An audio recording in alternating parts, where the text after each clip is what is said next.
Muito bem, meus amigos, o Juventude foi derrotado em Porto Alegre, 2-1 para o Grêmio, o jogo de ida da fase semifinal do Campeonato Gaúcho. Eu vou comentar sobre essa partida. Para Périco Auto Center, o melhor das películas 3M está na Périco, chama no WhatsApp 54 981 340798. A Périco tem tudo o que você precisa para o seu carro ficar completo. Rua Sinimbu 478, em Lourdes. Caçol Autopeças, CDV credenciado pelo Detran, compra o seu carro batido ou acidentado com pagamento à vista. Chame no WhatsApp 54 99979 9543. Não esqueça de deixar o like no vídeo, de se inscrever no canal e, claro, ativar as notificações. Bom, o Juventude traz a decisão para Caxias do Sul. Ele foi derrotado por 2-1 para o Grêmio e foi derrotado com justiça. O Grêmio foi melhor e bem melhor em relação ao Juventude nesse jogo, mas uma vantagem de um gol é uma vantagem que a gente não pode dizer que ela é insuplantável pelo Juventude. O Juventude que nas últimas duas partidas no Jacone, Brasileirão do ano passado fez 3-0, Gauchão desse ano fez 2-0, isto é, resultados que serviriam inclusive para classificar sem com que o jogo fosse para os tiros livres da marca do pênalti. Então, está no páreo sim o Juventude, que não fez um bom jogo neste sábado. A gente tem que dizer que o Grêmio acabou fazendo o seu gol no primeiro tempo, abrindo o placar, o gol numa jogada construída pelo lado direito, e aliás, o lado esquerdo de zaga do Juventude foi um problema no primeiro tempo. O Marcos Paulo, que tanto nós queríamos ver jogando naquela posição, ele não fez uma boa atuação.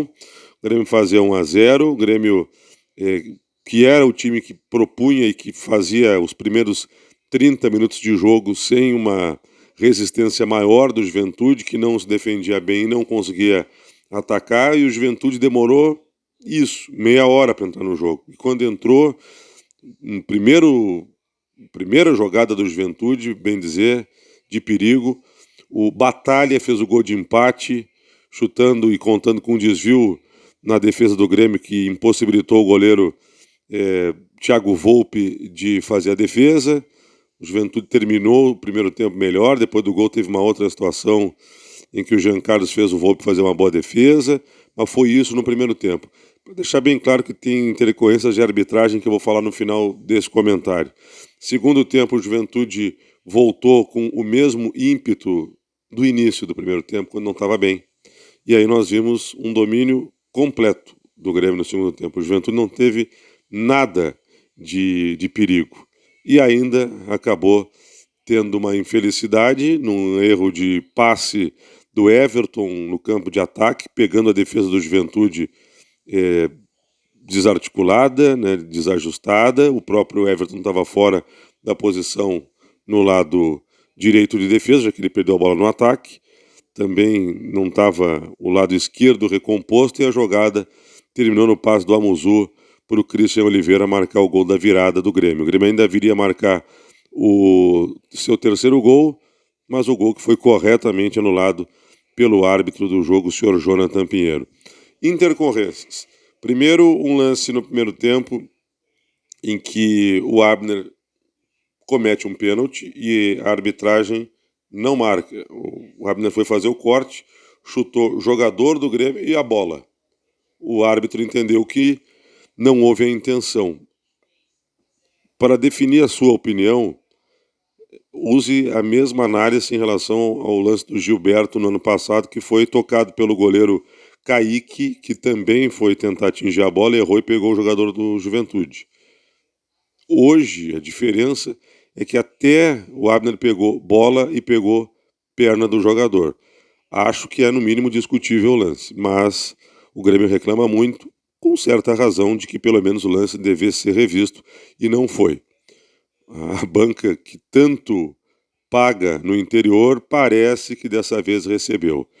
Outra intercorrência de arbitragem foi o gol anulado do Edenilson. Sim, porque foi corretamente anulado, mas teve reclamação do Grêmio, uma falta sofrida pelo Jadson no início da jogada, e o lance que depois terminaria no passe do Christian Rodrigues para que o Edenilson marcasse o terceiro gol, que aí sim ia deixar as coisas bem piores para o Juventude. O certo é que 2-1 é um placar reversível, o 2-1 não liquida o jogo, já falei na abertura desse vídeo que o Juventude já ganhou em momentos recentes por 2 gols do Grêmio, então não é uma missão totalmente impossível, mas é difícil. O Juventude tem um jogo na próxima terça-feira pela Copa do Brasil, enquanto o Grêmio tem uma semana para se preparar para o jogo da volta sábado que vem no estádio Alfredo Jaconi. O contrário do que foi essa semana, né? Que foi o Juventude que treinou e o Grêmio que teve aquele jogo lá que quase culminou com a sua eliminação, mas que ele conseguiu avançar jogando pouquíssimo na Copa do Brasil. Juventude, no jogo deste sábado, teve peças que estiveram muito abaixo. O lateral esquerdo, Marcos Paulo, não foi bem. Também não fez um bom jogo o Batalha, apesar do gol marcado. Que bom que esse não jogar bem vem acompanhado de um gol.